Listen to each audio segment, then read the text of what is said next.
मोरा रोपला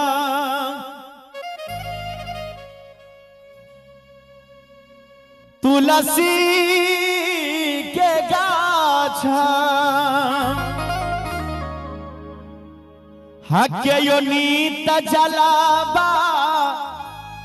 ढारैन हे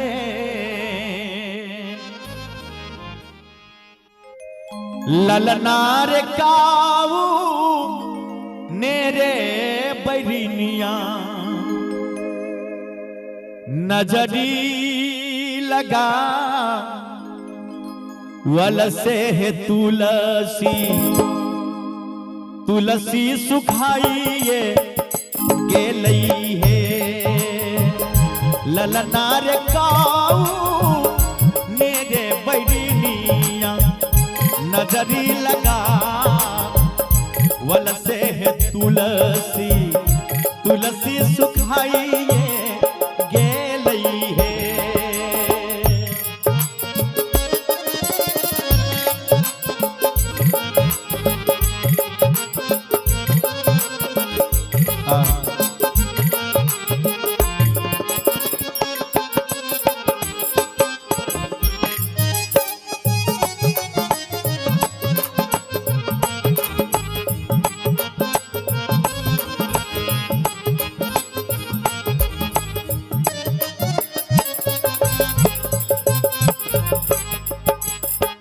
सासु मोरा रोपला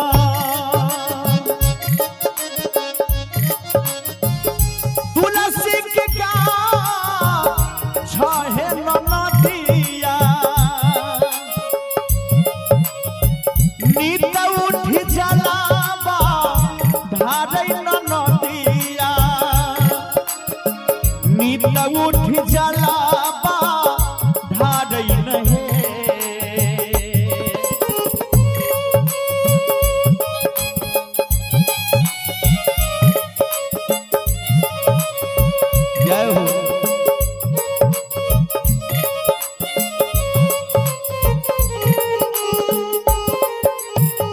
सासु मोरा रोपला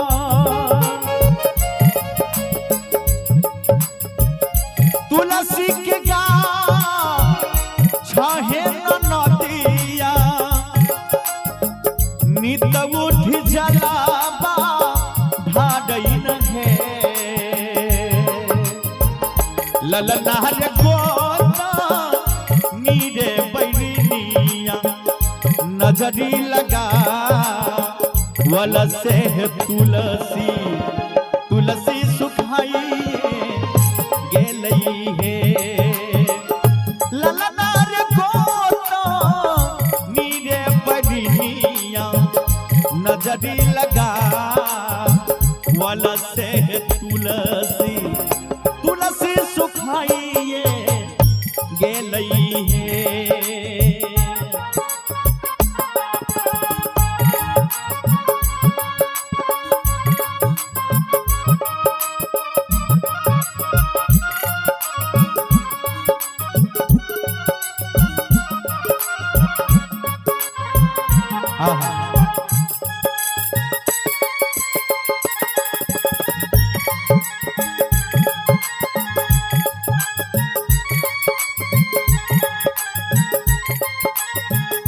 जय हो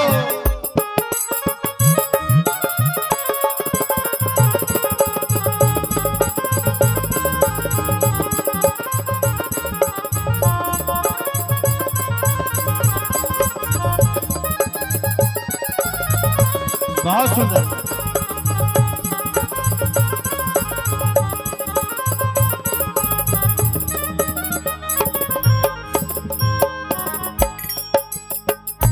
आगे बहुत सुंदर भाव छे कवि के सासु मोरा मोरी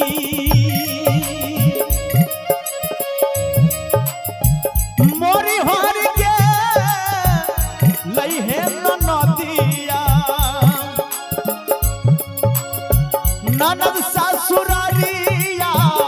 बसै नदिया ननद ससुरारिया बसै न है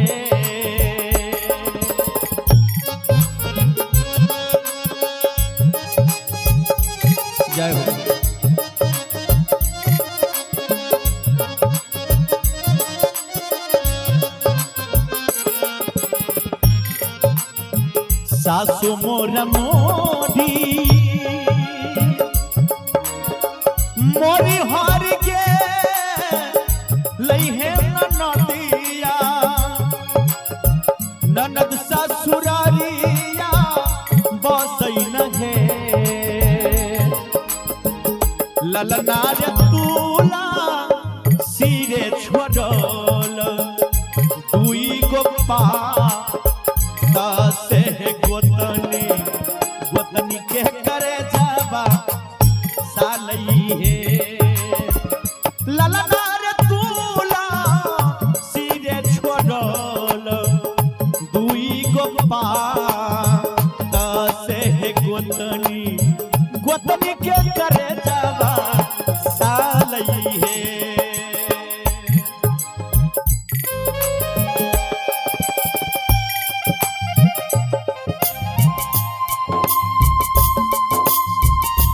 हरि बोल।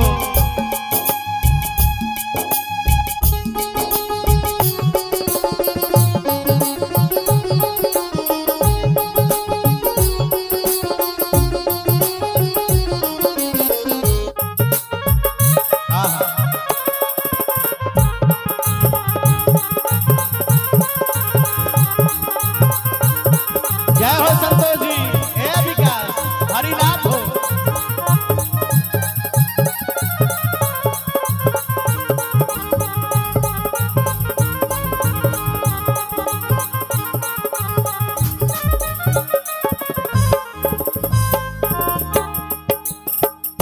अंत में रानी है इंद्रमती सोहर गा वाला है गाबी गाबी के सुनई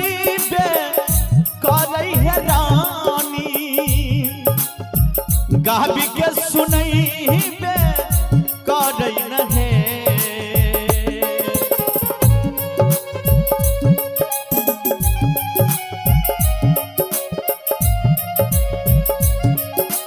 हे दीनानाथ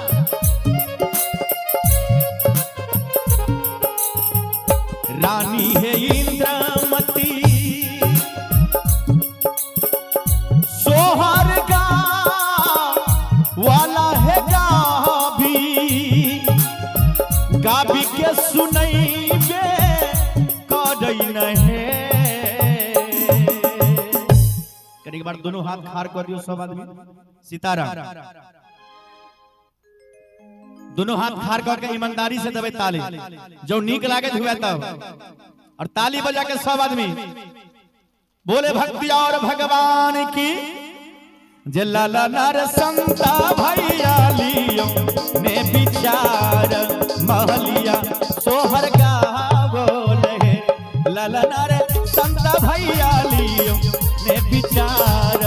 महलिया सोहर का बोले महलिया सोहर का बोल महलिया सोहर का बोल महलिया सोहर का बोल गे ललनार संता भैया लियो ने विचार महलिया सोहर का बोल गे ललनार संता भैया लियो ने विचार महलिया सोहर का बोल गे सोहर का बोल गे सोहर का बोल गे वलगे